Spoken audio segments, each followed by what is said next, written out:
Hi grown-ups! My name is Brittany Nacito and I am a K-2 staff developer at the Reading and Writing Project. And today I'm here to teach you about how you can help your child plan their writing before they get started actually writing. So you might be thinking, what does that mean? Why does my child have to do that?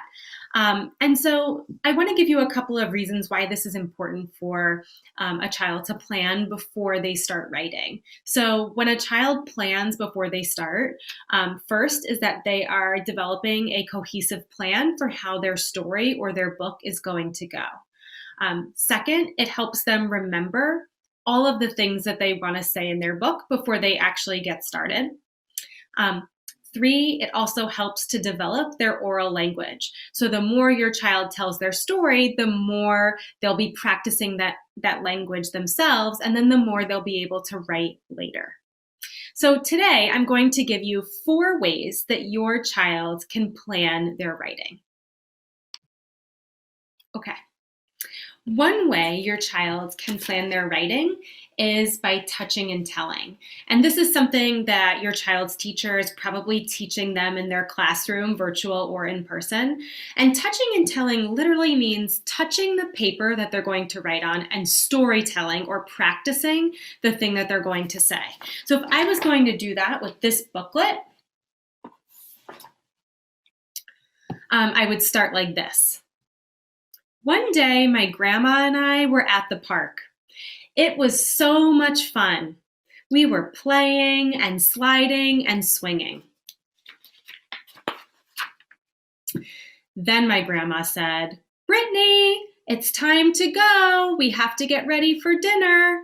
"No," I shouted, "I'm not going." Finally, my grandma got in the car. "Well, Brittany, I'll have to leave without you then," she said. "No, wait for me," Brittany replied, and we went home. So you can see here how I touched the parts of the story that I was going to write, and I actually told the story with my words. Touching and telling is one way your child can plan their writing. Another really helpful way that your child can plan their writing is perhaps after they touch and tell, they can make quick sketches for what will go on those pages. So for example, I might draw quickly what I'm going to be writing about on that page. So if I was going to sketch across my pages, the goal is to make it quick. I might sketch first the park. There's me. This is something that shouldn't take your child too long to do. It's intended to be quick and just help them remember what they were going to say on that page. Okay. We were at the park. And then my grandma said, she said, "Time to go home." And I was mad.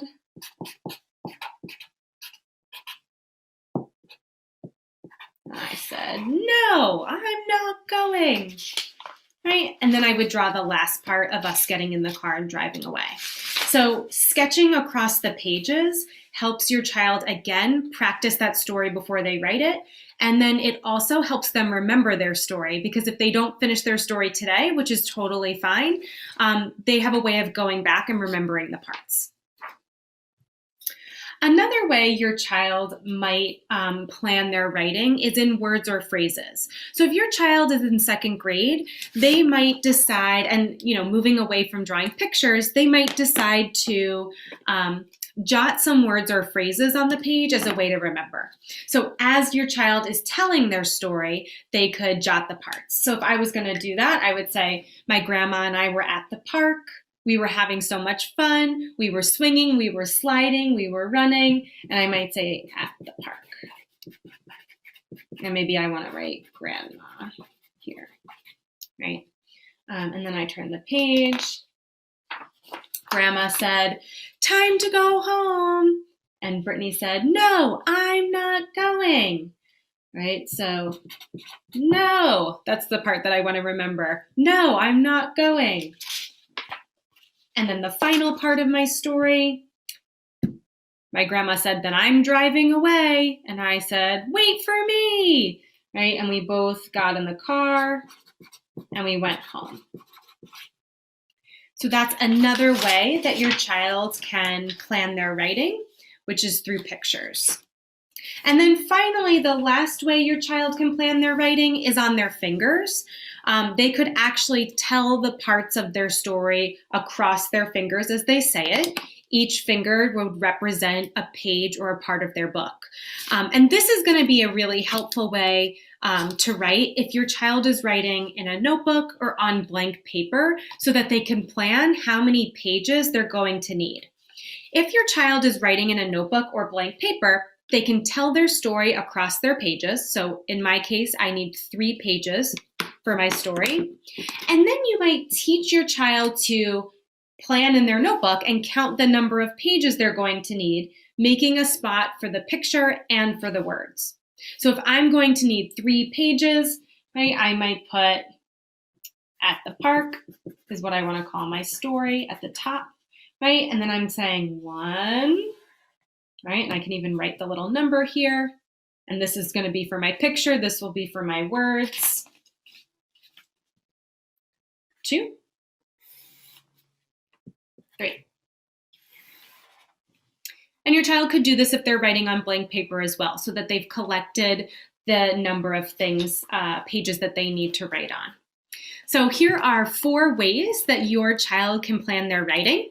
Again, they can touch and tell the pages. They can sketch across the pages to help them remember what they were going to say. They can jot words or phrases in the corner, or they can plan on their fingers before they do one of these other options in their notebook or on their blank paper. Grown-ups, I hope this was helpful. Please reach out to your child's teacher if you have any questions. Thank you for your commitment to helping your child succeed. Off you go.